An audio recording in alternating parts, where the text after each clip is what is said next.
지금 시동 걸면 죽어요. 새벽 2시 셀프 주유소 한가운데서 제가 소리를 질렀습니다. 고급 세단 안에 노신사가 멈칫하며 저를 보았어요. 경호원 2명이 달려와 저를 바닥에 눌렀습니다. 아스팔트에 얼굴이 쓸렸어요. 제발, 차 밑을 보세요. 차 밑에서 빨간 불빛이 깜빡이고 있었거든요. 경찰이 왔습니다. 폭발물 처리반이 왔습니다. 그분이 처음으로 저를 제대로 바라보았어요. 그날 밤 저는 몰랐습니다. 그 한마디가 제 인생 전부를 바꿔놓을 줄은. 이 이야기는 그날 밤보다 조금 전으로 거슬러 올라갑니다. 이야기 시작 전 구독과 좋아요 부탁드려요. 어디에서 듣고 계신지 적어주시면 그쪽을 향해 복 받으시길 기도드리겠습니다. 새벽 4시 50분. 알람이 울리기 전에 눈이 떠졌습니다. 원래 그래요. 알람보다 먼저 깨는 게 습관이 됐거든요. 고시원 방은 누우면 양쪽 벽에 팔꿈치가 닿았어요. 창문은 있었지만 환풍구 크기였고 밖이 보이는 게 아니라 옆 건물 벽돌이 보였습니다. 이 방에서 3년째 살고 있어요. 이불을 개고 세수를 했어요. 공용 화장실까지 복도를 걸어가는 동안 다른 방에서는 코 고는 소리가 들렸습니다. 이 건물에 사는 사람이 22명인데 저는 누구 한 명 이름을 몰라요. 그 사람들도 제 이름을 모르겠죠. 편의점 출근은 6시. 고시원에서 편의점까지 걸어서 12분이에요. 아침을 따로 먹지는 않았어요. 편의점에서 유통기한 지난 삼각김밥을 먹을 수 있으니까 굳이 돈을 쓸 필요가 없었거든요. 편의점에서 오후 3시까지 일하고 1시간 쉬고 주유소 야간 근무가 저녁 6시부터 새벽 2시까지 하루에 18시간을 일했습니다. 그래 봐야 한 달에 손에 쥐는 돈은 230만 원 남짓이었어요. 고시원비 35만 원, 교통비, 통신비, 밥값 빼면 남는 건 거의 없었습니다. 그래도 괜찮았어요. 혼자 사는 거니까요. 아무한테도 줄 필요 없고 아무한테 받을 것도 없고 그냥 제가 벌어서 제가 먹고 제가 자면 되는 거예요. 저는 그렇게 7년을 살았습니다. 고아원을 나온 게 18살이었어요. 퇴소라고 하더라고요. 나이가 차면 나가야 하는 거였습니다. 선생님이 서류 봉투 하나를 주셨어요. 주민등록 등본, 통장 사본, 그리고 작은 비닐 지퍼백 하나. 이건 내 아버지 유품이야. 원장 선생님이 보관하고 계셨어. 비닐 지퍼백 안에는 2가지가 있었어요. 빛바랜 사진 1장, 그리고 메모지 1조각. 사진에는 젊은 남자가 웃고 있었습니다. 공장 같은 곳 앞에서 작업복을 입고 얼굴이 까맣게 그을렸는데 이가 하얘서 웃는 게 또렷하게 보였어요. 메모지에는 만수라는 2글자만 적혀 있었습니다. 아버지 이름인지 별명인지 어딘가의 지명인지도 몰랐어요.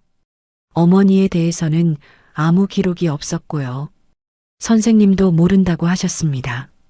생후 3개월에 경찰서 앞에 놓여 있었다는 것만 적혀 있었대요.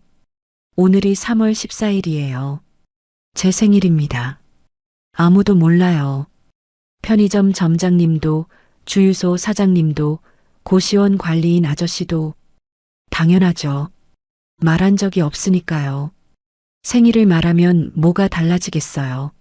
아, 그래. 축하해 한마디 듣겠죠.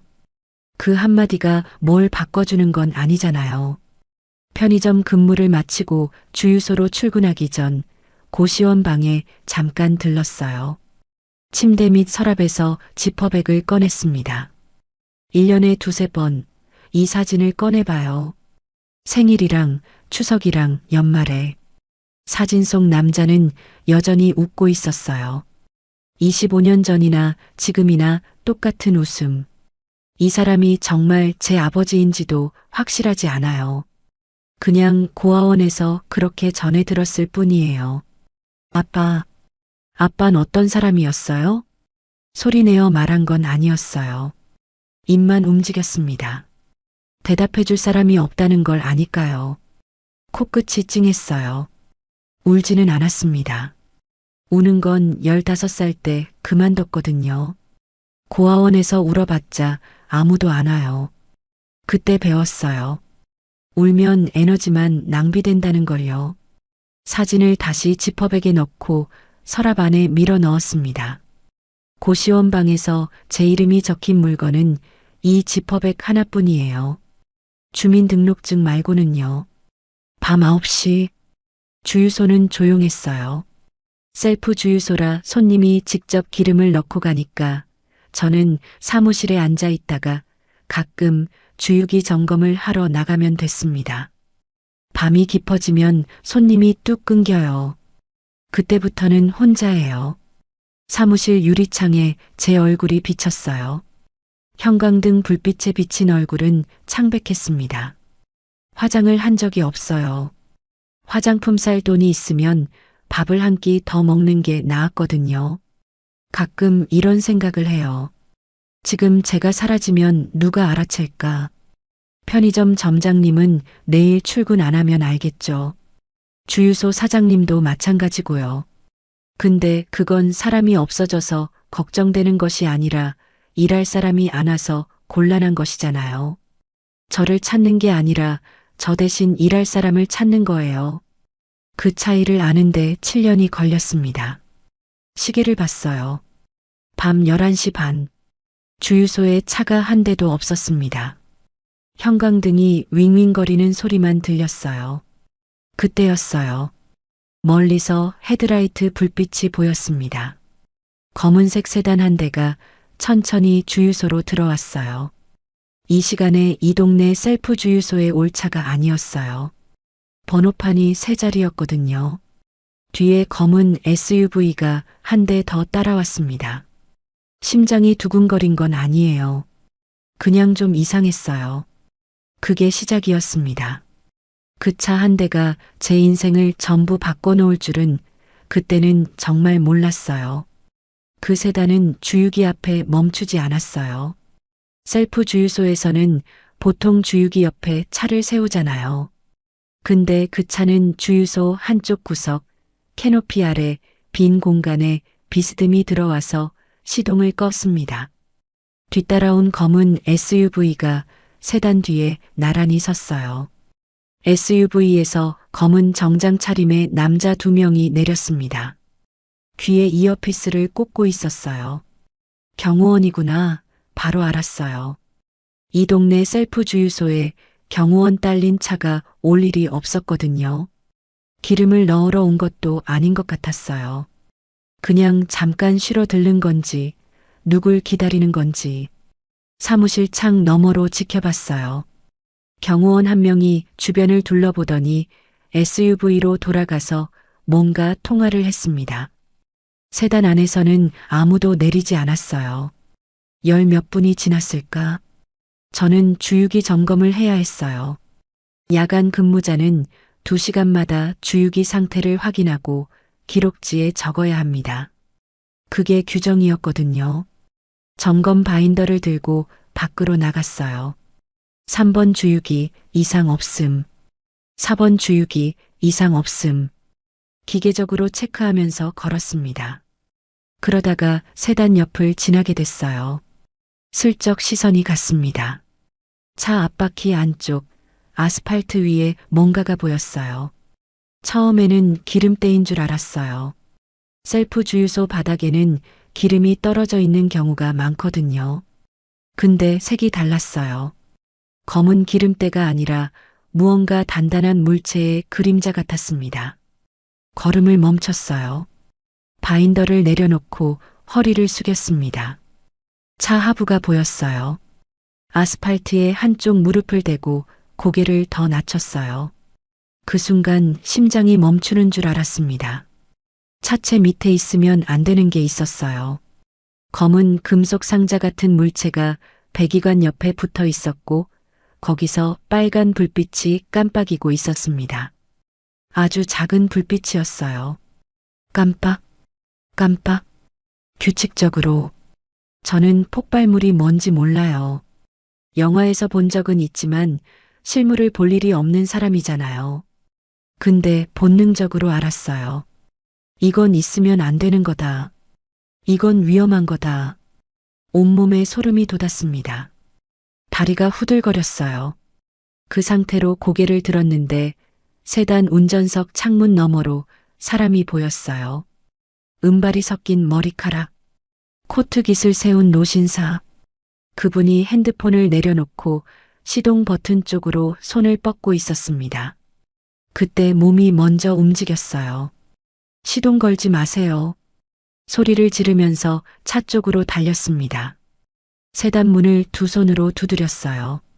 미친 사람처럼. 지금 시동 걸면 죽어요. 차 밑에 뭐가 있어요? 안에서 노신사가 놀란 눈으로 저를 봤습니다. 뭐라고 말하는 것 같았는데 유리창 너머라 안 들렸어요. 그 순간 뒤에서 누군가가 저를 잡아챘어요. 경호원이었습니다. 어깨를 잡혀서 뒤로 끌려갔고 바닥에 내동댕이 쳐졌어요. 아스팔트에 팔꿈치가 먼저 부딪혔습니다. 뺨이 쓸렸어요. 위험합니다. 비켜요. 경호원이 소리쳤어요. 저를 위협자로 본 거였습니다. 한 명이 제 등을 눌렀고 다른 한 명이 팔을 비틀었어요. 아팠어요. 숨도 제대로 못 쉬었어요. 근데 그게 중요한 게 아니었어요. 차 밑을 보세요. 제발 차 밑에 빨간 불빛이 있어요. 울면서 말했습니다. 울지 않으려고 했는데 공포가 눈물로 터져 나왔어요.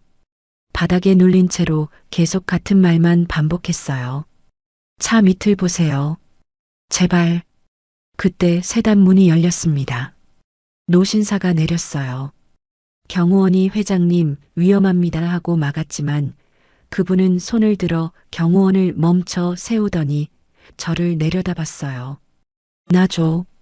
짧은 한마디였습니다. 경호원의 손이 풀렸어요. 저는 바닥에 엎드린 채 숨을 몰아쉬면서 말했어요. 차 밑, 배기관 옆에 검은 상자 같은 거, 빨간 불빛이 깜빡여요. 노신사의 표정이 변했습니다. 경호원에게 뭔가를 지시했어요. 경호원 한 명이 허리를 숙여 차 밑을 확인하더니 얼굴이 하얘졌어요.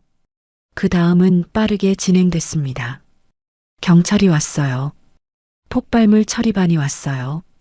주유소 전체에 출입 통제선이 쳐졌고 저는 경계석에 앉아 있었습니다. 무릎을 끌어안고 있었어요. 이가 딱딱 부딪혔어요.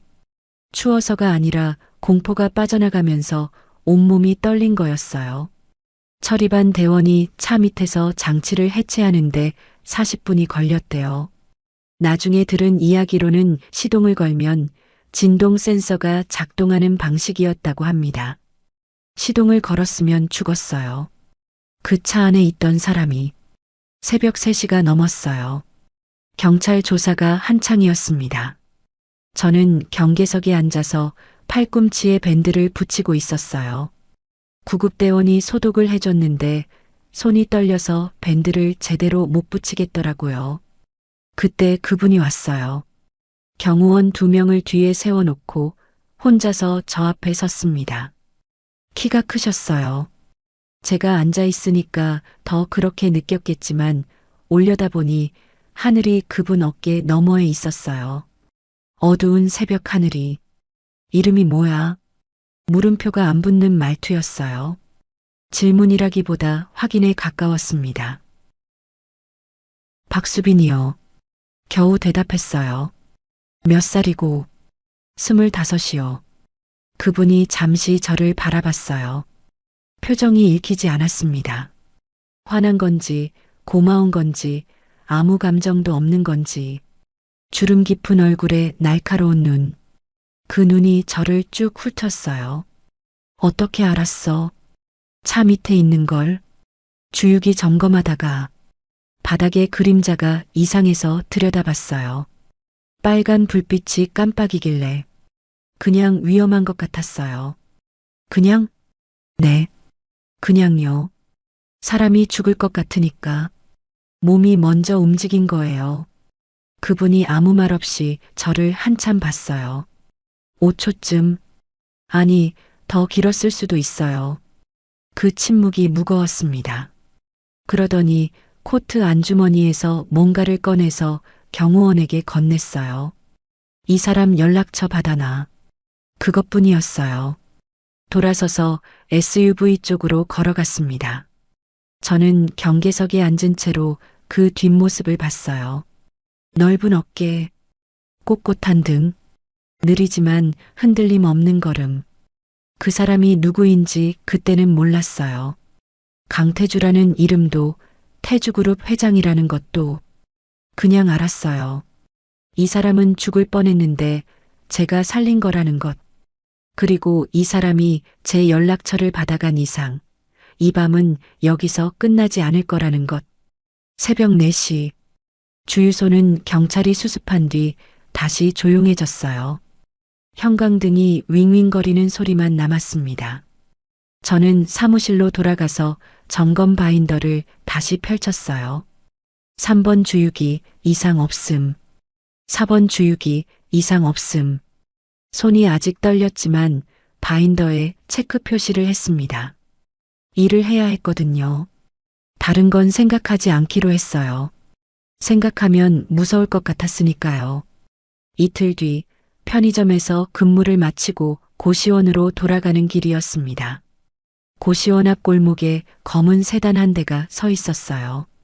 그날 밤 그 차는 아니었지만 같은 급의 차였어요. 차에서 남자 한 명이 내렸습니다. 반백의 머리를 단정하게 빗어넘기고 안경을 쓰고 감색 정장을 입은 사람. 서류 가방을 들고 있었어요. 박수빈 양 맞으시죠? 심장이 덜컥 내려앉았어요. 저는 황정호라고 합니다. 태주그룹 회장 비서실장입니다. 그분이 고개를 살짝 숙이며 명함을 내밀었어요. 명함 위에 금색 글씨로 태주그룹이라고 적혀 있었습니다. 회장님이 수빈 양을 만나고 싶어 하십니다. 잠시 시간 괜찮으시겠습니까? 괜찮냐고 물었지만 선택지가 있는 질문은 아닌 것 같았어요. 저는 고시원 앞 골목에서 검은 세단을 바라보며 서 있었습니다. 세상에서 아무도 저를 찾지 않는다고 생각했어요. 그런데 누군가 저를 찾아온 거였어요. 그게 좋은 일인지 나쁜 일인지는 아직 몰랐습니다. 황정호 실장님은 고시원 앞에서 저를 데리고 근처 카페로 갔어요. 카페라고 해도 동네 작은 곳이었는데 실장님은 자리에 앉자마자 따뜻한 음료를 2잔 시켰습니다. 따뜻한 거 좋아하시죠? 밖이 쌀쌀해서. 제가 뭘 좋아하는지 어떻게 알아요? 모르면서 그냥 챙기는 사람이구나 하고 생각했어요. 단도직입적으로 말씀드리겠습니다. 실장님이 서류 가방에서 봉투 하나를 꺼냈어요. 회장님 자택에서 관리 보조 인력이 필요합니다. 가사 보조, 서재 정리, 서류 분류 같은 일이에요. 숙식 제공에 월 350만 원. 4대 보험 포함입니다. 저는 커피잔만 쳐다봤어요. 잘 들었는데 이해가 안 됐거든요. 왜 저예요? 회장님이 직접 지목하셨습니다. 목숨을 구해줘서 보답하겠다는 건가요? 실장님이 살짝 웃으셨어요. 눈가 주름이 깊어졌습니다. 그런 분이 아닙니다. 보답은 이미 하셨어요. 그날 밤 응급의료비, 경찰조서 지원, 주유소 사장에게 수빈 양 처우 개선 요청까지 전부 처리됐습니다. 저는 몰랐어요. 아무도 저한테 말을 안 해줬거든요. 주유소 사장님이 갑자기 야간 수당을 올려줬던 게 그 때문이었구나. 이건 별개입니다. 회장님 자택에 상주 관리 인력이 필요한 건 사실이에요. 수빈 양이 그날 보여준 판단력과 침착함. 제가 30년 일하면서 그런 사람 많이 못 봤습니다. 과찬이었어요. 침착한 게 아니라 무서워서 몸이 먼저 움직인 거였거든요. 생각해 보겠습니다. 물론이죠. 이틀 드리겠습니다. 실장님이 명함 뒤에 전화번호를 적어서 건넸어요. 카페를 나서면서 한마디를 더 하셨습니다. 수빈 양, 고시원 앞에 모르는 차가 서 있으면 조심하세요. 요즘 그 근처에서 수상한 움직임이 있다고 합니다. 등이 서늘해졌어요. 그날 밤 고시원으로 돌아가는 길에 골목을 3번 돌아봤습니다. 아무도 없었어요. 아무도 없는 것 같았어요. 근데 다음날 저녁 편의점에서 퇴근할 때 봤어요. 고시원 건물 맞은편 도로에 은색 승용차 한 대가 서 있었습니다. 시동이 걸려 있었고 안에 사람이 앉아 있었어요. 얼굴은 안 보였지만 그 차가 저를 보고 있다는 느낌이 들었어요. 온몸에 소름이 돋았습니다. 고시원 방에 들어가서 문을 잠그고 한참을 앉아 있었어요. 주유소 사건 이후로 누군가 저를 지켜보고 있는 건가? 그 폭발 장치를 설치한 사람이 저를 본 건가? 손이 떨렸어요. 명함을 꺼냈습니다. 황 실장님 번호를 눌렀어요. 가겠습니다. 전화 너머로 잠깐 침묵이 흘렀어요. 그러더니 실장님 목소리가 들렸습니다. 잘 결정하셨습니다. 내일 아침 9시에 모시러 가겠습니다. 다음 날 아침 검은 세단이 고시원 앞에 왔어요. 저는 캐리어 하나와 배낭 하나를 들고 나왔습니다. 25년 인생의 짐이 그것뿐이었어요. 차가 멈춘 곳은 강남이었습니다.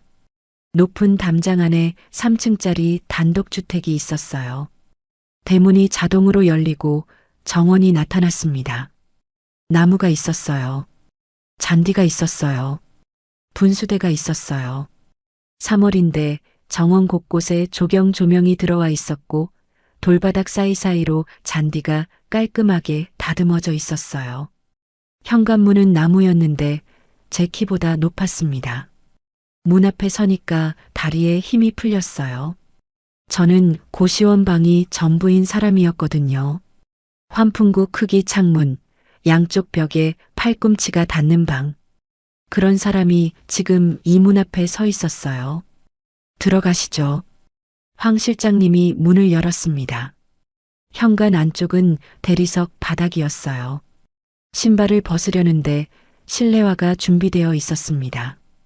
제 발 사이즈였어요. 누가 미리 챙겨둔 거였습니다. 실장님이 2층으로 안내했어요. 복도 끝에 있는 방이 제 방이라고 했습니다. 문을 열었어요. 창문이 컸어요. 정원이 내려다 보이는 큰 창문.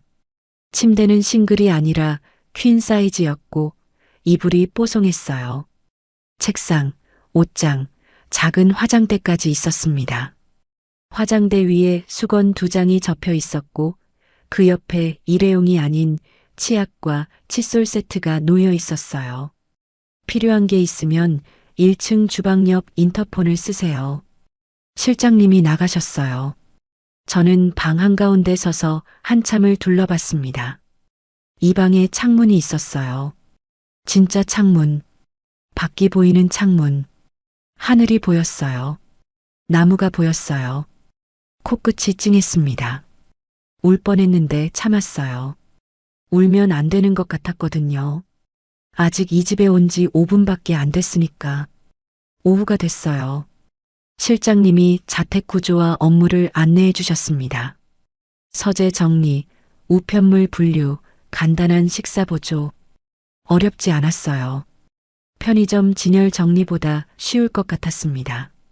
저녁 때 태주 회장님을 처음으로 제대로 봤어요. 그 새벽 주유소에서는 어두웠고 정신이 없었잖아요. 밝은 곳에서 보니까 달랐어요. 등이 꼿꼿한 분이었어요. 식탁에 앉는 자세도 흐트러짐이 없었고 숟가락을 드는 동작도 단정했습니다. 말이 적었어요. 식사 내내 거의 말씀을 안 하셨어요. 근데 이상한 게 있었어요. 제 자리에 밥이 차려져 있었거든요. 실장님한테 물었어요. 저도 같이 먹는 건가요? 회장님 지시입니다. 식사는 같은 식탁에서, 같은 식탁이요. 저는 가사 보조인인데요. 고용된 사람인데요. 어색하게 맞은편에 앉았습니다. 회장님은 저를 쳐다보지도 않고 조용히 드셨어요. 중간에 한마디 하셨습니다. 국 안 먹어? 저도 모르게 국그릇을 들었어요. 된장국이었는데 맛이 진했습니다. 맛있어요. 그 말이 왜 나왔는지 모르겠어요. 그냥 나왔어요. 회장님이 대답을 안 하셨어요. 고개를 살짝 끄덕이셨을 뿐이에요. 그게 전부였어요. 밤이 됐어요. 제 방에 누웠습니다. 이불이 뽀송했어요. 베개도 높이가 딱 맞았어요. 창문 너머로 정원의 조경 조명이 은은하게 들어왔습니다. 고시원에서는 옆방 코 고는 소리가 들렸는데 여기는 아무 소리도 안 들렸어요. 너무 조용해서 오히려 무서웠습니다. 이불을 목까지 끌어올렸어요. 천장을 보면서 생각했어요. 나는 왜 여기 있는 걸까? 이 사람은 왜 나를 데려온 걸까? 목숨을 구해준 게 이 정도 대우를 받을 일인가? 모르겠었어요. 다 모르겠었어요. 근데 하나는 알겠었어요. 이 이불이 따뜻하다는 것. 이 방에 창문이 있다는 것. 오늘 저녁에 누군가와 같은 식탁에서 밥을 먹었다는 것. 25년 만에 처음이었어요. 누군가의 지붕 아래에서 잠이 드는 게, 이런 게 집인 건가요? 소리내어 말하지 않았어요. 입술만 움직였어요. 대답해 줄 사람이 없다는 건 알고 있었지만 이번에는 조금 달랐어요. 이 집 어딘가에 사람이 있었거든요. 눈을 감았어요. 오랜만에 알람을 맞추지 않고 잠이 들었습니다. 그런데 그 평화는 오래가지 않았어요. 다음 날 아침 현관문이 벌컥 열리는 소리에 눈이 떠졌습니다. 1층에서 남자 목소리가 들렸어요. 아버지, 요즘 이상한 사람을 집에 들이셨다면서요? 심장이 쿵 내려앉았어요. 아버지, 요즘 이상한 사람을 집에 들이셨다면서요? 그 목소리를 듣고 계단에서 멈췄습니다. 아침 7시였어요. 서재에 신문을 갖다 놓으려고 1층으로 내려가는 중이었거든요. 현관에 남자가 서 있었어요. 키가 크고 어깨가 딱 벌어진 사람이었습니다. 검은 슬림핏 정장에 올백머리, 손목에 은색 시계가 빛났어요. 눈매가 날카로웠는데 웃는 것 같으면서도 눈은 전혀 웃지 않았습니다. 옆에 여자가 한 명 더 있었어요. 짧은 단발에 크림색 블라우스, 베이지색 블레이저, 진주 귀걸이, 작은 얼굴에 화장이 깔끔했고 들고 있는 가방에는 로고가 박혀 있었습니다. 황 실장님이 낮은 목소리로 말씀해 주셨어요. 전무님과 사모님이십니다. 강현수 전무님, 회장님의 장남, 그리고 며느리 진아 사모님. 저는 계단 중간에서 어쩔 줄 몰라 했어요. 올라가야 하나 내려가야 하나. 그때 전무님의 시선이 저를 발견했습니다. 저 사람이야? 실장님을 향한 말이었어요. 저를 보면서 실장님에게 물은 거였습니다. 마치 제가 사람이 아니라 물건인 것처럼. 네, 관리 보조로 오신 박수빈 양입니다. 실장님이 차분하게 대답하셨어요. 전무님이 저를 훑어봤습니다. 위에서 아래로. 바렌 맨투맨, 낡은 청바지, 슬리퍼, 입꼬리가 살짝 올라갔어요. 관리 보조. 그 한마디에 비웃음이 묻어 있었습니다. 거실에서 회장님이 나오셨어요. 카디건의 슬랙스 차림이었고 표정은 평소처럼 무심했어요. 현수야, 왜 왔어? 무난 인사드리러 왔습니다. 요즘 통 연락이 안 되셔서. 전무님이 회장님 앞에서는 태도가 달라졌어요. 목소리가 부드러워지고 고개도 살짝 숙였습니다. 근데 눈은 여전히 차가웠어요. 아버지, 잠깐 말씀 좀 드려도 될까요? 거실 소파에 앉은 전무님이 회장님에게 말했습니다. 저는 주방 쪽으로 빠져나가려 했어요. 그때 사모님이 저를 불렀습니다. 어머, 언니. 언니라고요. 저보다 10살은 많아 보이는 분이 저를 언니라고 불렀어요.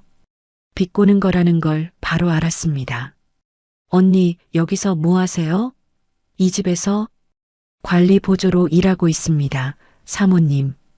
관리 보조? 와, 좋겠다. 이런 집에서 먹고 자고.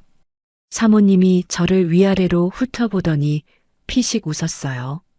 고아원 출신이 재벌 집에서 살다니 세상 참 좋아졌네. 심장이 멈추는 것 같았어요. 고아원이라는 걸 어떻게 알았을까? 아, 조사했구나. 이 사람들은 제가 오기 전에 이미 저에 대해 알아봤구나. 대답하지 않았어요. 대답할 말이 없었거든요. 고아원 출신인 건 사실이니까요. 거실 쪽에서 전무님 목소리가 들렸어요. 아버지, 신원도 모르는 여자를 집에 들이는 건 위험합니다. 뭘 믿고 이러시는 겁니까? 회장님의 목소리가 들렸습니다. 내가 판단할 일이야. 짧았어요. 단 한 문장으로 끊으셨어요. 아버지, 됐어. 전무님이 더 말하려다 입을 다물었어요. 방 안에 침묵이 내려앉았습니다. 전무님과 사모님은 30분쯤 있다가 돌아갔어요. 현관에서 나가면서 전무님이 실장님에게 낮은 목소리로 말하는 걸 들었어요. 그 여자 신상 기록 전부 빼놔. 고아원 입소 경위부터 최근 알바 이력까지. 실장님은 대답하지 않으셨어요. 저는 주방 뒤에 서서 그 말을 들었습니다. 손에 들고 있던 행주가 축축하게 젖었어요. 제가 너무 세게 쥐고 있었더라고요. 오후 4시. 저는 짐을 쌌어요. 캐리어에 옷을 넣고 배낭에 세면도구를 넣고 지퍼백은 주머니에 넣었어요. 아버지 사진이 든 지퍼백. 이건 어디를 가든 항상 몸에 지니고 다녔거든요. 현관에서 운동화를 신었어요. 여기 올 때 신고 온 그 하얀 운동화. 달아서 밑창이 납작해진. 맞아요. 저 같은 사람이 여기 있으면 안 돼요. 고아원 출신이 재벌 집에서 먹고 자고. 사모님 말이 맞아요. 세상이 좋아진 게 아니라 제가 분수를 모른 거예요. 캐리어 손잡이를 잡았어요. 현관문 비밀번호를 누르려는데 뒤에서 발소리가 들렸습니다. 돌아봤어요. 회장님이 계단을 내려오고 계셨어요. 카디건 차림 그대로. 표정도 그대로. 무심한 얼굴. 저를 한 번 봤어요. 캐리어를 한 번 봤어요. 아무 말씀 안 하셨어요. 그러더니 제 옆을 지나쳐서 캐리어 손잡이를 잡으셨어요. 제 손에서 캐리어를 가져가셨습니다. 그리고 계단을 올라가셨어요. 캐리어를 끌고 한마디도 없이. 저는 현관에 서서 그 뒷모습을 봤어요. 넓은 어깨, 꼿꼿한 등, 한 계단 한 계단 올라가는 느린 걸음. 캐리어 바퀴가 대리석 계단에 부딪히며 달그락거리는 소리만 들렸어요. 2층으로 올라간 회장님이 제 방문을 열고 들어가셨습니다. 잠시 후 빈손으로 나오셨어요. 캐리어를 방에 놓고 오신 거였어요. 계단 위에서 저를 내려다보셨습니다. 여전히 아무 말씀 안 하셨어요. 그냥 돌아서서 서재 쪽으로 걸어가셨습니다. 저는 현관에서 한참을 서 있었어요. 운동화를 신은 채로. 벗어야 하나 말아야 하나. 목이 메었습니다. 고마워라는 말을 들은 게 아니에요. 까지 말하는 말을 들은 것도 아니에요.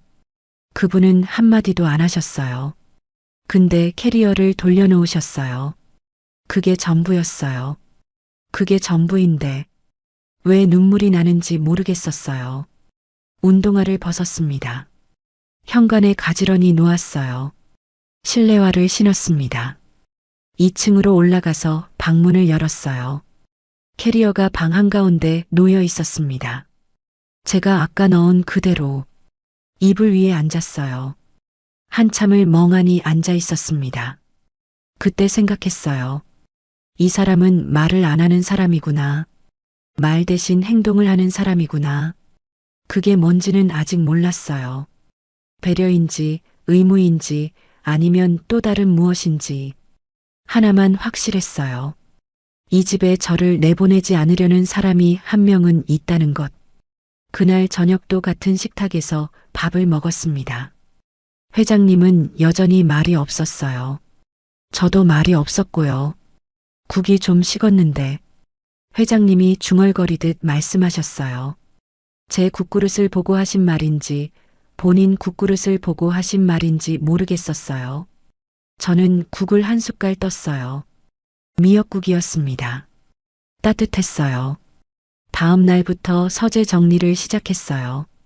책장 먼지를 닦고 서류를 분류하고 우편물을 정리하는 일이었습니다.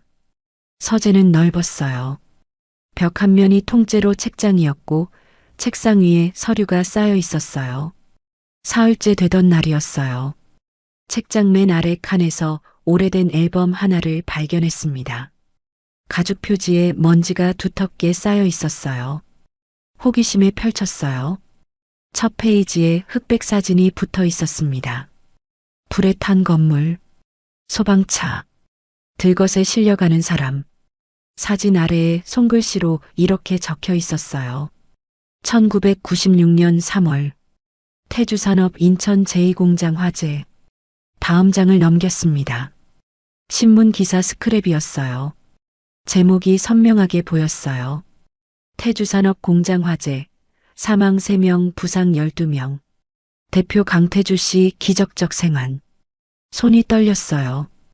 왜 떨리는지 그때는 몰랐어요. 그냥 이 앨범이 보통 앨범이 아니라는 걸 직감했을 뿐이에요. 다음 페이지를 넘기려는 순간 서재 문이 열렸습니다. 서재 문이 열렸을 때 저는 바닥에 무릎을 꿇고 앉아 있었어요. 책장 맨 아래 칸 앞에서 앨범을 펼친 채로 회장님이었습니다. 뭘 보고 있어? 놀라서 앨범을 덮으려 했어요. 허락 없이 개인 물건을 본 거잖아요. 손이 떨렸습니다. 죄송합니다. 정리하다가 책장 아래에서 나와서 함부로 펼쳐본 건 괜찮아. 회장님이 서재 안으로 들어오셨어요. 문을 닫았습니다. 제 앞에 놓인 앨범을 내려다보셨어요. 한참 동안 아무 말씀이 없었어요. 그분의 시선이 앨범 위에 멈춰 있었습니다. 아까 제가 펼쳤던 그 페이지, 불에 탄 공장 사진. 일어나. 저는 일어섰어요. 회장님이 서재 소파 쪽으로 걸어가셨습니다. 앨범을 가져오라는 뜻인지 제가 쭈뼛거리니까 고개를 한번 까딱하셨어요. 소파에 나란히 앉았습니다. 아니, 나란히는 아니에요. 저는 소파 끝에 걸터 앉았고 회장님은 팔걸이 쪽에 앉으셨어요. 둘 사이에 한 사람이 더 앉을 수 있을 만큼 거리가 있었어요. 회장님이 앨범을 받아서 무릎 위에 펼치셨어요.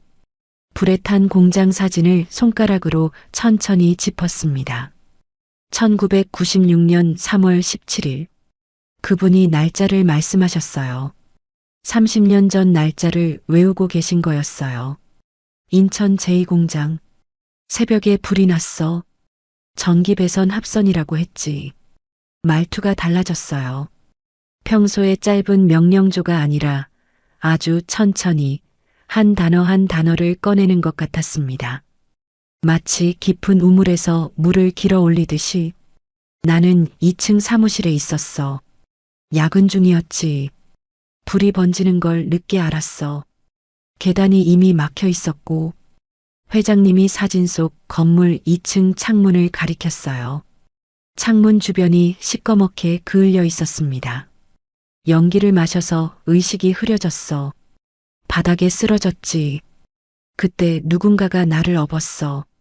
저는 숨을 멈추고 들었습니다. 현장 작업자였어. 이미 1층은 탈출했는데 다시 불 속으로 들어온 거야.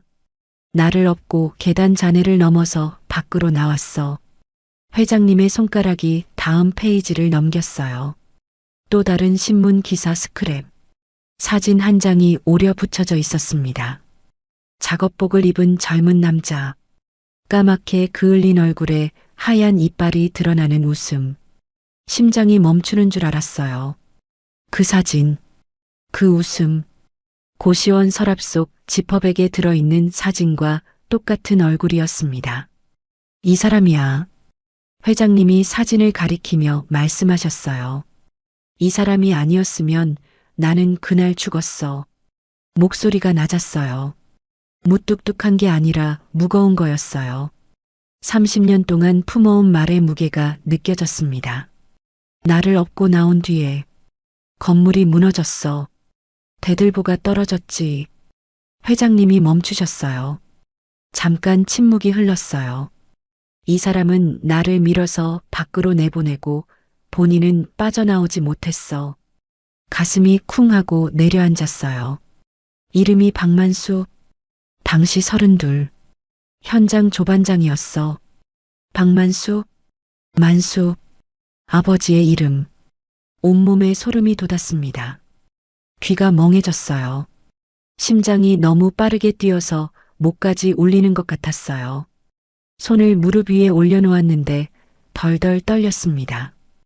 회장님이 계속 말씀하셨어요. 유족을 찾으려고 했어.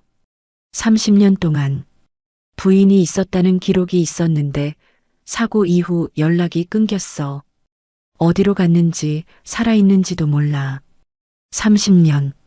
이분이 30년 동안 제 아버지의 유족을 찾아 헤맸다는 거예요. 당시 보상금을 보내려고 했는데 받을 사람이 없었어. 주소도 사라지고 전화번호도 끊기고. 회장님이 앨범을 닫으셨어요. 손바닥으로 가죽 표지를 천천히 쓸어내리셨습니다. 내 인생의 가장 큰 빚이야. 죽을 때까지 갚지 못할 빚. 그 말을 듣는 순간 저는 입안에서 피맛이 났어요. 아랫입술을 너무 세게 깨물고 있었거든요. 말해야 하나. 제 아버지 이름이 만수라고. 고아원에서 받은 사진 속 남자가 지금 이 앨범에 있는 사람과 똑같다고 말하고 싶었어요. 근데 못했어요. 확실하지 않았거든요. 만수라는 이름이 세상에 한 명만 있는 건 아니잖아요. 사진이 비슷해 보이는 것일 수도 있고요. 그리고 무서웠어요. 만약 맞으면 어떡하지? 만약 아버지가 정말 이 사람을 살리고 죽은 거면, 그러면 저는 뭐가 되는 거지? 머리가 복잡했어요. 심장은 맞아 하고 소리치는데 이성은 아직 몰라 하고 잡아당겼어요. 회장님이 앨범을 소파 옆 탁자에 내려놓으셨어요. 그리고 처음으로 저를 제대로 보셨어요. 그날 새벽 주유소에서 봤을 때와는 다른 눈이었어요. 주유소에서는 읽을 수 없는 눈이었잖아요. 지금은 달랐어요. 그 눈에 뭐가 있었냐면 미안함이었어요. 빚진 사람의 눈이었어요. 30년을 갚지 못한 빚을 안고 사는 사람의 눈. 수빈이 처음이었어요.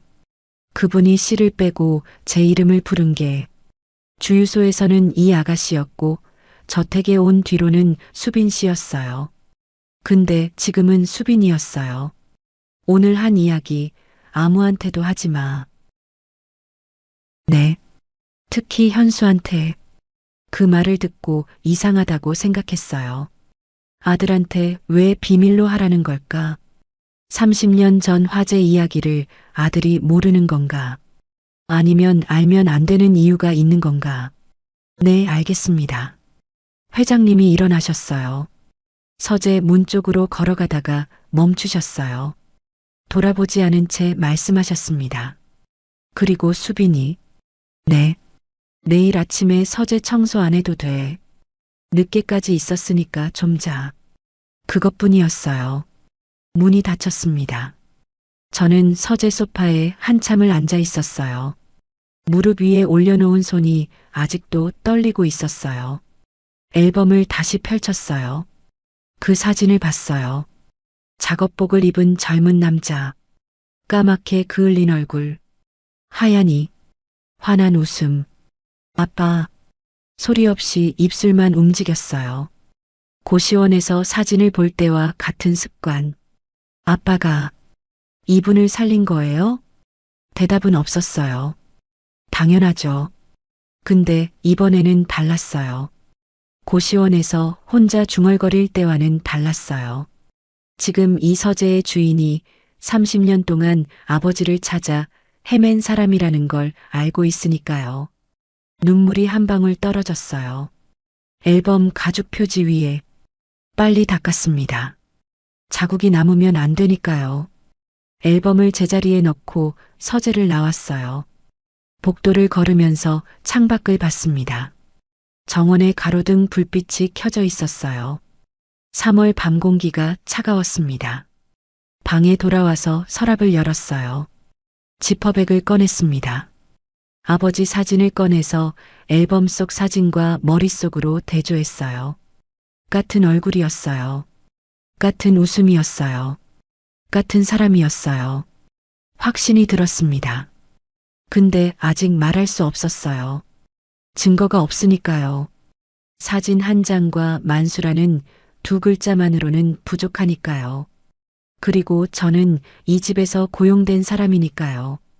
고아원 출신 관리 보조가 회장님, 제 아버지가 그분인 것 같아요라고 말하면 어떻게 될까요?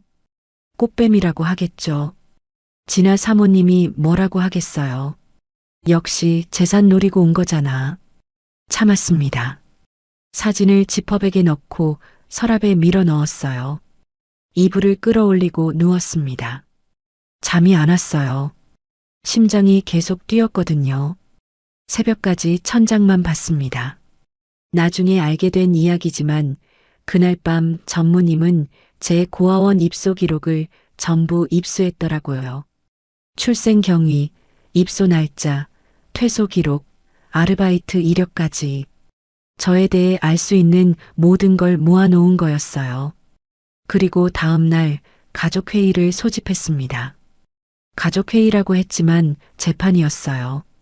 피고는 저였고요. 다음 날 오전 10시 거실 소파에 전무님과 사모님이 나란히 앉아 있었습니다. 회장님은 맞은편 1인 소파에 앉으셨고 저는 서 있었어요. 앉으라는 말을 아무도 안 했거든요. 전무님이 테이블 위에 서류 봉투를 올려놓았어요. 노란 마닐라 봉투, 두껍게 부풀어 있었습니다. 아버지, 이 여자에 대해 전부 조사했습니다.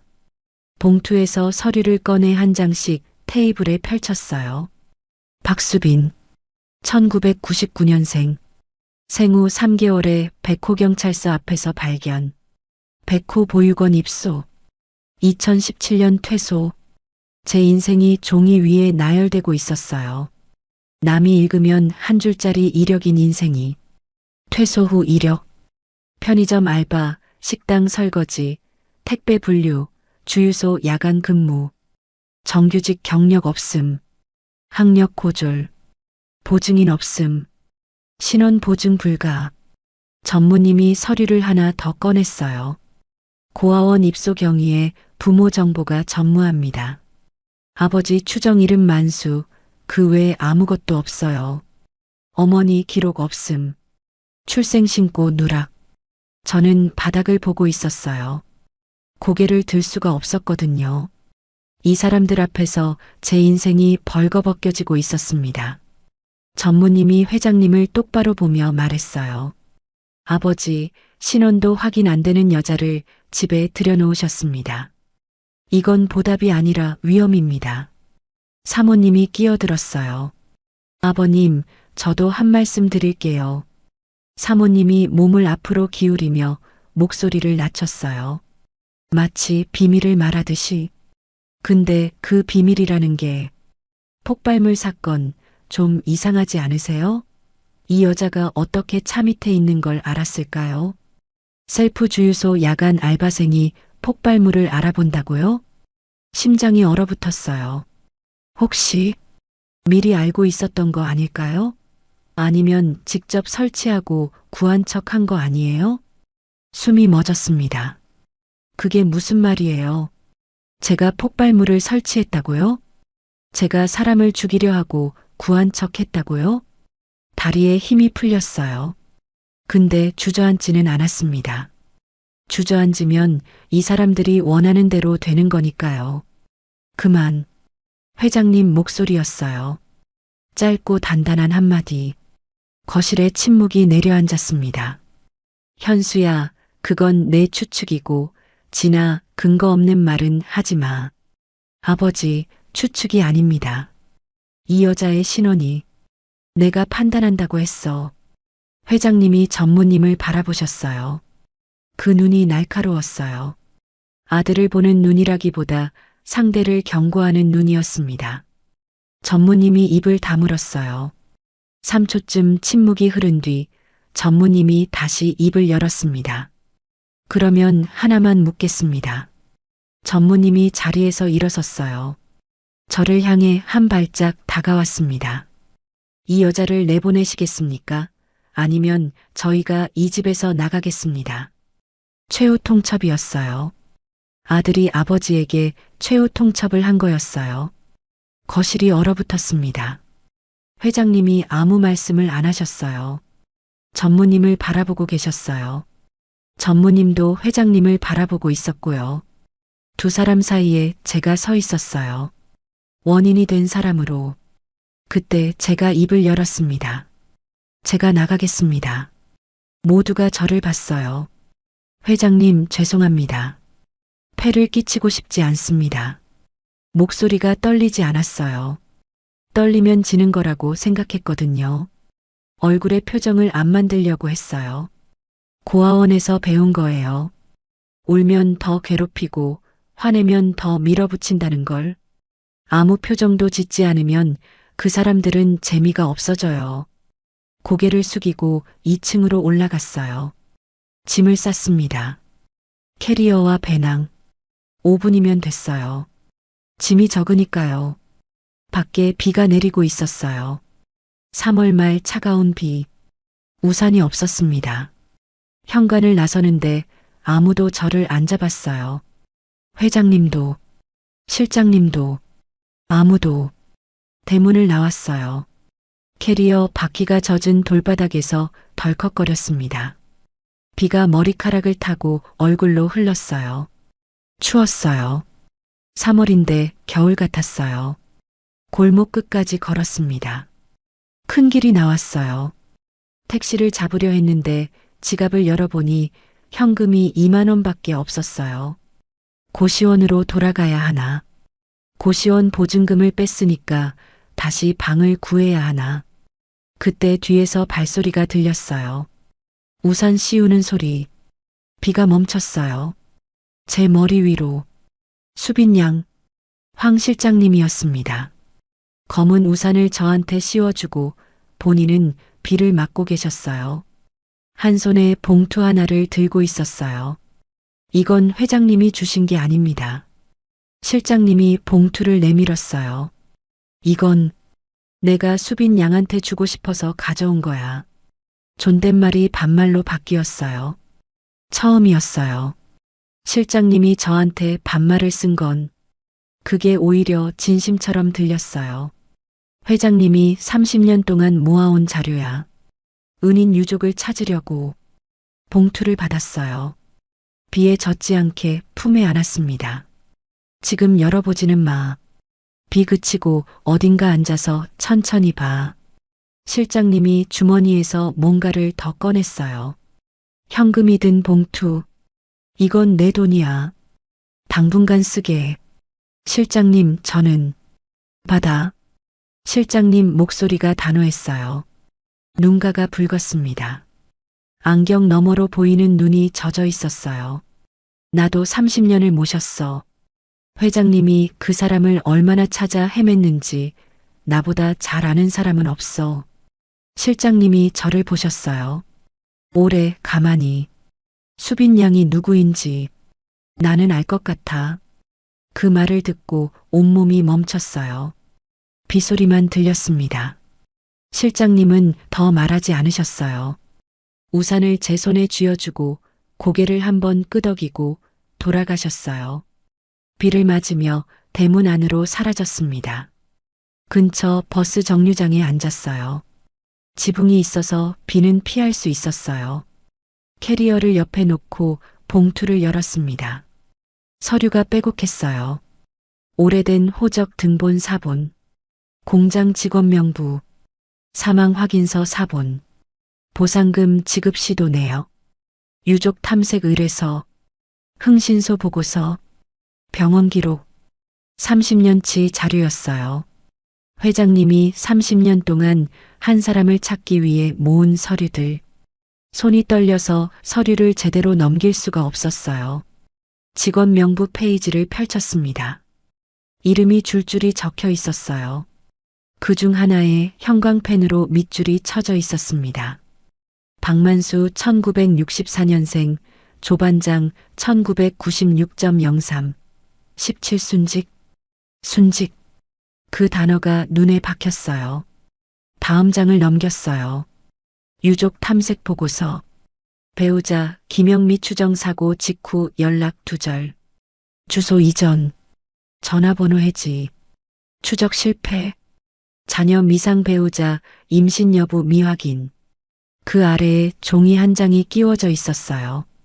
사진이었습니다. 또 같은 사진. 작업복을 입은 젊은 남자. 까맣게 그을린 얼굴. 하얀이. 환한 웃음. 서재 앨범에서 본 것과 같은 사진. 고시원 서랍 속 지퍼백에 든 것과 같은 사진. 근데 이 사진에는 뒷면에 글씨가 있었어요. 사진을 뒤집었습니다. 만수야, 이거 아기 사진이랑 같이 보내. 영미. 아기 사진. 아기. 봉투 안을 뒤졌어요. 손이 미친 듯이 떨렸습니다. 서류 사이에 작은 사진 한 장이 더 끼워져 있었어요. 갓난아기 사진. 분홍색 베넷 저고리를 입은 아기가 누군가의 품에 안겨 있었어요. 안고 있는 사람의 얼굴은 잘려서 안 보였지만 손이 보였어요. 거칠고 까만 손. 공장 노동자의 손. 사진 뒷면. 수빈이. 생후 47일. 수빈이. 제 이름이었어요. 다리에 힘이 풀렸습니다. 벤치에서 미끄러져 바닥에 주저앉았어요. 비가 다시 우산 밖으로 쏟아지고 있었지만 느끼지 못했어요. 사진 두 장을 가슴에 꼭 안았습니다. 아버지 사진과 제 사진. 아빠. 이번에는 소리가 났어요. 처음으로 소리내어 울었습니다. 15살 이후로 처음이었어요. 빗소리에 묻혀서 아무도 못 들었을 거예요. 버스 정류장에 아무도 없었으니까요. 한참을 울었어요. 울면 에너지 낭비라고 배웠는데 이건 낭비가 아니었어요. 이건 찾은 거였어요. 25년 만에 아버지를 찾은 거였어요. 비가 그쳤을 때 하늘이 보였습니다. 구름 사이로 해가 비쳤어요. 봉투 속 서류를 다시 정리해서 넣었습니다.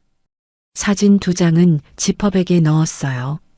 아버지 사진 옆에 갓난아기 사진을 나란히. 캐리어를 일으켜 세웠어요. 어디로 가야 하는지 몰랐습니다. 고시원으로 돌아가야 하나. 이 서류를 들고 회장님한테 가야 하나. 아직은 안 됐어요. 이 서류만으로는 부족했어요.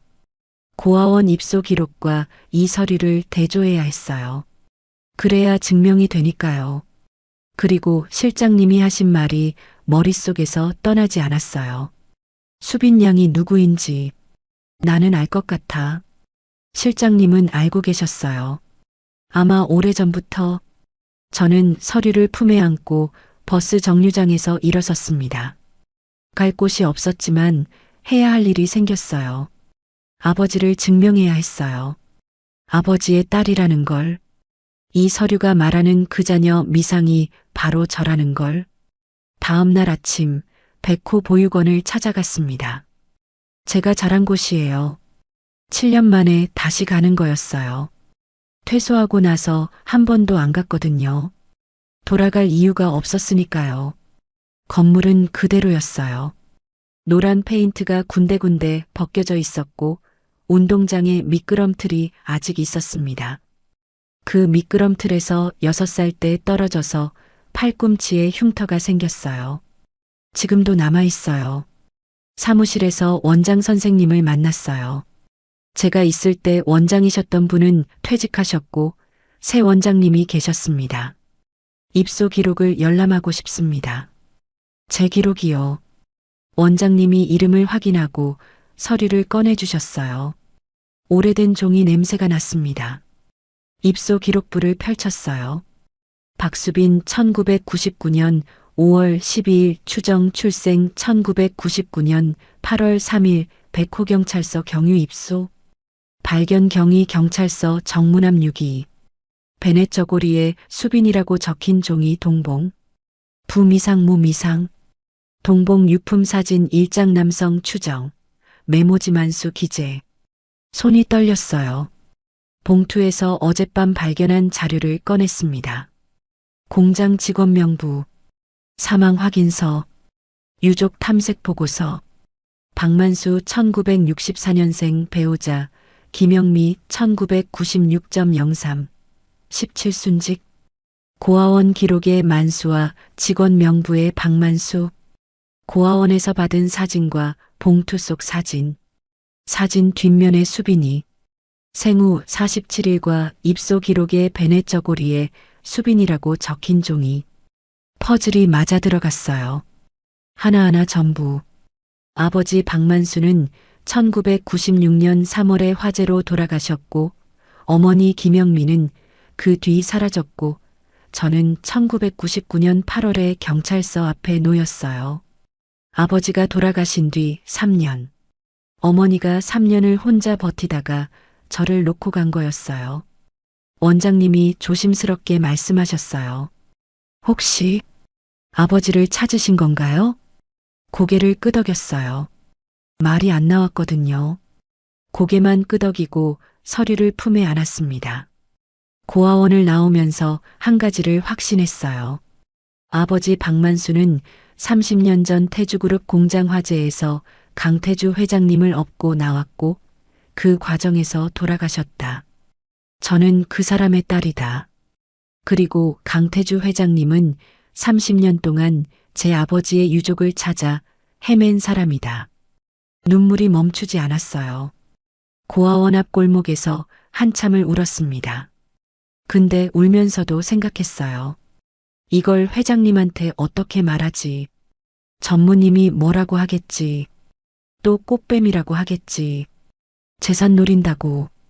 그때 전화가 울렸어요. 황 실장님이었습니다. 수빈 양, 지금 어디 있어? 내가 차를 보낼게. 할 이야기가 있어. 실장님의 목소리가 심상치 않았어요. 평소에 차분한 톤이 아니었거든요. 떨리고 있었습니다. 실장님이 보낸 차에 올라탔어요. 차 안에 실장님이 직접 타고 계셨습니다. 먼저 이걸 들어. 실장님이 핸드폰을 내밀었어요. 녹음 파일이었습니다. 재생 버튼을 눌렀어요. 남자 목소리가 들렸습니다. 전무님이었어요. 외삼촌, 아버지 사건은 확실하게 처리해. 이번에 실패하면 다음은 없어. 다른 남자 목소리가 대답했어요. 걱정 마라. 다음엔 더 확실하게 하마. 시간 오래 끌면 안 돼. 이사회 전에 끝내야 해. 녹음이 끝났어요. 차 안이 조용했습니다. 저는 핸드폰을 쥔 채 입이 열리지 않았어요. 이게 전무님이요? 그래. 실장님이 안경을 벗으셨어요. 눈가를 손으로 눌렀습니다. 폭발 장치를 지시한 사람이 현수야. 현수와 현수의 외삼촌. 온몸에서 피가 빠지는 것 같았어요. 그리고 하나 더 있어. 실장님이 서류 파일을 하나 꺼냈어요. 30년 전 화재. 전기 합선이라고 결론 났었지. 그게 거짓이야. 서류를 펼쳤습니다. 소방서 조사 기록 재분석 보고서. 건축감리 기록. 하청업체 시공 내역서. 당시 인천공장 시공업체 대표가 현수의 외삼촌이야. 부실 시공이 화재 원인이었어. 내화 자재를 싸구려로 바꿔치기하고 차액을 빼돌렸지. 실장님 목소리가 떨렸어요. 화재 이후 외삼촌은 보험금을 타냈어. 부실 시공 사실은 은폐됐고 현수는 이걸 알면서 레버리지로 썼어. 외삼촌을 협박해서 회장 자리를 빼앗으려 한 거야. 머리가 하얘졌어요. 30년 전 화재가 사고가 아니었다. 누군가의 탐욕 때문에 건물이 불탔다. 그 불 속에서 아버지가 회장님을 구하고 죽었다. 그리고 그 불을 만든 사람의 조카가 지금 또 회장님을 죽이려 한 거다. 아빠가 말이 안 나왔어요. 아빠가 그 사람을 살렸는데 그 사람 아들이 아빠를 죽인 거였어. 정확히는 아들이 아니라 아들의 외삼촌이 원인이었지만 그 순간에는 그렇게밖에 안 느껴졌어요. 현수라는 사람이 전부인 것 같았어요. 아버지의 죽음도 회장님의 위험도 저를 쫓아낸 것도 울음이 터졌어요. 참으려고 했는데 안 됐어요. 차 안에서 소리내어 울었습니다. 실장님이 아무 말씀 안 하셨어요. 그냥 옆에 앉아 계셨어요. 한참 뒤에 실장님이 조용히 말씀하셨어요. 수빈 양, 이제 회장님한테 가야 해. 실장님은 언제부터 아셨어요? 제가 누군지. 실장님이 한참 침묵하셨어요. 수빈 양이 주유소에서 회장님을 살렸을 때 박수빈이라는 이름을 듣고 나이를 듣고 고아원 출신이라는 걸 알고 실장님이 저를 보셨어요. 30년 전 박만수 씨 배우자가 임신 중이었다는 기록이 있었어. 태어났다면 수빈 양 또래일 거야. 확신은 없었지만 느낌이 왔어. 그래서 실장님이 저를 회장님 자택에 추천한 거였어요. 신변보호가 전부가 아니라 혹시 모를 가능성 때문에. 증거가 부족해서 말을 못했어. 섣불리 말하면 수빈 양한테도 회장님한테도 상처가 되니까. 실장님 눈이 붉었어요. 근데 이제는 말해야 해. 저택에 도착했어요. 비가 그쳐 있었습니다. 서재에서 회장님을 만났어요. 실장님이 옆에 서 계셨습니다. 제가 먼저 말했어요. 고아원 기록, 봉투 속 서류와의 대조 결과, 사진의 일치, 메모지의 만수, 베넷 저고리의 수빈, 전부. 회장님은 아무 말씀 없이 들으셨어요. 표정이 천천히 변했습니다. 처음에는 무심하던 얼굴이 서서히 일그러졌어요. 입술이 떨렸습니다. 그분의 입술이 떨리는 걸 처음 봤어요. 그 다음 실장님이 말씀하셨어요. 녹음 파일을 틀었습니다. 현수의 목소리, 외삼촌의 목소리, 회장님의 얼굴에서 혈색이 빠졌어요. 주먹이 떨렸습니다. 서재 책상을 한번 내려쳤어요. 쿵 하는 소리가 방 안에 울렸습니다. 실장님이 화재 조사 자료를 올려놓았어요. 부실 시공 증거, 보험 사기 기록, 은폐 경위. 회장님이 의자에 주저앉으셨어요. 천장을 올려다보셨어요. 한참을. 만수 씨가 사고로 죽은 게 아니었어? 실장님이 고개를 숙였어요. 네. 회장님, 사고가 아니었습니다. 침묵이 길었어요. 1분인지 5분인지 모르겠었어요. 회장님이 천천히 고개를 돌려 저를 봤어요. 그 눈에 눈물이 고여 있었습니다. 강태주 회장님이 우는 걸 이 세상 누구도 본 적 없을 거예요. 근데 지금 제 앞에서 울고 계셨어요. 만수 씨, 딸이었구나. 그 한마디에 저도 무너졌어요. 회장님이 제 손을 잡으셨어요. 거칠고 마른 손이었어요. 근데 따뜻했어요. 미안하다, 아이야. 그분의 목소리가 갈라졌어요. 내가 너를 더 일찍 찾았어야 했는데. 눈물이 멈추지 않았어요. 저도 회장님도 30년을 찾았어. 30년을. 근데 내가 내 앞에 있었어. 처음부터. 회장님이 제 손을 놓지 않으셨어요. 실장님이 서재 문 앞에서 안경을 벗고 얼굴을 돌리셨어요. 한참이 지났어요. 서재 창문으로 저녁 해가 들어왔습니다. 오렌지빛이 서재 바닥에 길게 깔렸어요. 회장님이 제 손을 쥔 채로 말씀하셨어요. 내일 이사회가 있다. 실장님이 대답했어요. 네, 회장님. 전부 공개한다. 현수 건도, 만수 씨 건도, 전부 알겠습니다. 회장님이 다시 저를 봤어요. 수빈이, 내일 같이 가자. 네. 그날 밤 저택 제 방에서 잠을 잤어요. 쫓겨났던 그 방, 뽀송한 이불, 큰 창문. 회장님이 데려오라고 하신 거였어요. 차에서 내릴 때 현관에 실내화가 놓여 있었어요. 제 사이즈, 이불을 끌어올리고 천장을 봤습니다. 내일이면 모든 게 바뀐다. 내일이면 아버지의 이름이 세상에 나온다. 내일이면 저는 더 이상 자녀 미상이 아니게 된다. 무서웠어요. 근데 이번에는 혼자가 아니었어요. 이사회가 오전 10시였어요. 8시에 일어나서 준비를 했습니다. 실장님이 옷을 준비해 놓으셨어요. 검은색 원피스, 단정한 구두, 제 사이즈였어요. 언제 알아보신 건지. 거울 앞에 섰는데 낯선 사람이 서 있었어요. 고시원에서 편의점 야간 근무하던 사람과 같은 사람이라고는 믿기 어려웠습니다. 1층으로 내려왔어요. 현관에서 멈췄습니다. 진아 사모님이 서 있었거든요. 혼자, 전무님 없이. 얼굴이 많이 달라져 있었어요. 며칠 전 거실에서 다리를 꼬고 앉아 비웃던 그 얼굴이 아니었습니다. 화장기가 없었고 눈이 부어 있었어요. 수빈 씨, 처음이었어요. 이 사람이 제 이름을 부른 게, 이 여자도 아니고 고아원 출신도 아니고, 할 말이 있어서 왔어요. 저는 가만히 서 있었어요. 가까이 가지도 멀리 가지도 않았습니다. 실장님한테 들었어요. 전무님이 그 폭발 물건을. 사모님의 입술이 떨렸어요. 저는 정말 몰랐어요. 믿어주세요. 저는 진짜 몰랐어요. 눈물이 흘렀습니다. 사모님 눈에서 진짜 울음이었어요.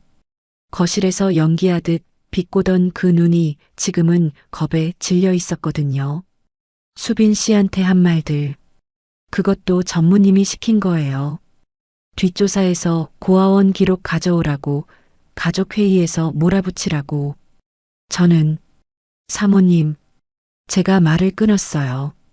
부드럽게는 못했어요. 그냥 담담하게. 저한테 하실 말씀은 회장님 앞에서 해주세요. 사모님이 입을 다물었어요. 고개를 숙였습니다. 저는 그 옆을 지나 현관을 나섰어요. 차 앞에 회장님이 서 계셨어요. 평소의 카디건이 아니라 감색 정장을 입으셨어요. 넥타이를 매셨더라고요. 어제 서재에서 울던 분과 같은 분이라고는 생각하기 어려울 만큼 단단한 표정이었습니다. 회장님이 저를 보셨어요. 한번 끄덕이셨어요. 가자. 태주그룹 본사 38층 이사회실. 긴 테이블에 이사진 12명이 앉아 있었어요. 저는 회장님 옆에 섰습니다. 다리가 떨렸어요. 근데 서 있었어요. 회장님이 일어서셨어요. 오늘 안건은 하나입니다. 정면 스크린에 화면이 떴어요. 실장님이 리모컨을 눌렀습니다. 녹음 파일이 재생됐어요. 이사회실에 전무님의 목소리가 울렸습니다. 외삼촌, 아버지 사건은 확실하게 처리해. 이사진의 얼굴이 얼어붙었어요. 속삭이는 소리가 이곳저곳에서 들렸습니다. 화면이 바뀌었어요. 30년 전 화재 조사 자료, 부실 시공 증거, 보험 사기 기록. 회장님이 말씀하셨어요. 1996년 인천 제2공장 화재는 사고가 아니었습니다. 하청업체 대표 김용식의 부실 시공으로 발생한 인재였습니다. 김용식은 현 전무 강현수의 외삼촌입니다. 이사회실이 술렁였어요. 그 화재에서 저를 구한 사람이 있습니다.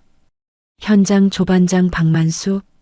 저를 업고 나온 뒤 건물 붕괴로 순직했습니다. 회장님이 잠시 멈추셨어요. 목을 가다듬으셨어요. 그리고 저를 돌아보셨어요. 이 사람이 박만수의 딸 박수빈입니다. 이사진 12명의 시선이 저에게 쏠렸어요. 숨이 막혔지만 고개를 들었습니다. 내려다볼 이유가 없었으니까요. 저는 사람을 구한 사람의 딸이니까요. 회장님이 다시 정면을 보셨어요. 강현수 전무의 직위를 해제합니다. 횡령, 배임, 살인 미수 혐의로 수사기관에 고발합니다. 그리고 회장님이 서류 한 장을 들어 올리셨어요. 고 박만수 씨 명의의 장학재단을 설립합니다. 기금 50억 원. 보육원 출신 청소년의 자립을 지원합니다. 서류를 테이블에 내려놓으셨어요. 이상입니다. 이사회실이 조용했어요. 몇 초 뒤 사회이사 한 분이 먼저 박수를 치셨어요. 1명, 2명, 12명 전원이 일어나서 박수를 쳤습니다. 저는 울지 않았어요. 울 수가 없었어요. 너무 많은 감정이 한꺼번에 몰려와서 몸이 멈춘 것 같았거든요. 이사회가 끝나고 복도에 나왔어요. 경찰이 기다리고 있었습니다. 전무님이 로비에서 체포됐다는 연락이 왔어요. 실장님이 조용히 알려주셨어요. 외삼촌 김용식도 체포됐어. 저는 고개만 끄덕였어요. 분노가 사라진 건 아니었지만 이상하게 시원하지도 않았어요. 아버지가 돌아오는 건 아니니까요. 그때 뒤에서 소리가 들렸어요. 수빈 씨, 사모님이었어요. 복도 끝에서 걸어오고 있었습니다. 저와 회장님 앞에 서더니 갑자기 바닥에 무릎을 꿇었어요. 죄송합니다. 38층 복도에서, 이 사진들이 나오는 복도에서, 사람들이 보는 앞에서 제가 한 말 전부 잘못이었어요. 고아원 출신이라고, 꽃뱀이라고, 폭발물까지 의심하고 전부 제 잘못이에요. 머리가 바닥에 닿을 듯이 숙였어요. 어깨가 떨리고 있었습니다. 용서해달라고 할 자격도 없어요. 근데 이것만은 알아주세요. 아버님을 해치려 한 건 정말 몰랐어요. 저는 가만히 서 있었어요. 한참 동안. 그리고 한 발짝 다가가서 손을 내밀었어요. 일어나세요, 사모님. 사모님이 올려다 봤어요. 눈물투성이 얼굴로. 바닥이 차가워요. 그게 제가 할 수 있는 전부였어요. 용서한 건 아니에요. 아직은. 근데 바닥에 무릎 꿇은 사람을 그냥 내려다보는 건 제가 하고 싶은 사람이 아니었어요. 사모님이 제 손을 잡고 일어났어요. 고마워요. 한마디를 하고 고개를 돌렸습니다. 울음을 참으려는 게 보였어요. 회장님이 그 장면을 보고 계셨어요. 아무 말씀 안 하셨어요. 근데 표정이 조금 풀려 있었어요. 아주 조금. 저택으로 돌아오는 차 안에서 저는 창밖을 봤어요. 서울거리가 햇살에 반짝이고 있었습니다. 3월 끝자락. 봄이 오고 있었어요. 회장님이 옆에 앉아 계셨어요. 아무 말씀도 안 하셨어요. 저도 아무 말 안 했어요. 저택에 도착해서 현관문을 열었을 때 식탁에 밥이 차려져 있었어요. 실장님이 미리 연락하셨나 봐요. 회장님이 식탁에 앉으셨어요. 저도 맞은편에 앉았습니다. 숟가락을 들었어요. 회장님, 응. 숟가락을 내려놓았어요. 올려다 봤습니다. 아버님, 회장님의 숟가락이 멈췄어요. 저를 보셨어요. 아버님이라고 불러도 될까요? 회장님이 아무 말씀 안 하셨어요. 5초, 10초, 숟가락을 내려놓으셨어요. 고개를 돌려 창밖을 보셨어요. 어깨가 떨리는 게 보였어요. 그래. 한 글자. 목소리가 갈라져 있었어요. 그래, 수빈아. 수빈이가 아니라 수빈아였어요. 그 한 글자 차이가 얼마나 큰 건지 고아원에서 자란 사람만 알아요. 눈물이 흘렀어요. 국에 떨어졌습니다. 빨리 숟가락으로 저었어요. 회장님도 고개를 안 돌리셨어요. 한참을 창밖만 보셨어요. 둘 다 울고 있었어요. 근데 둘 다 모르는 척 했어요. 밥상 앞에서 우는 건 좀 그러니까요. 국을 한 숟갈 떠서 드셨어요. 짜다. 네. 눈물 떨어져서 짜다. 피식 웃음이 났어요. 회장님도 입꼬리가 올라갔어요.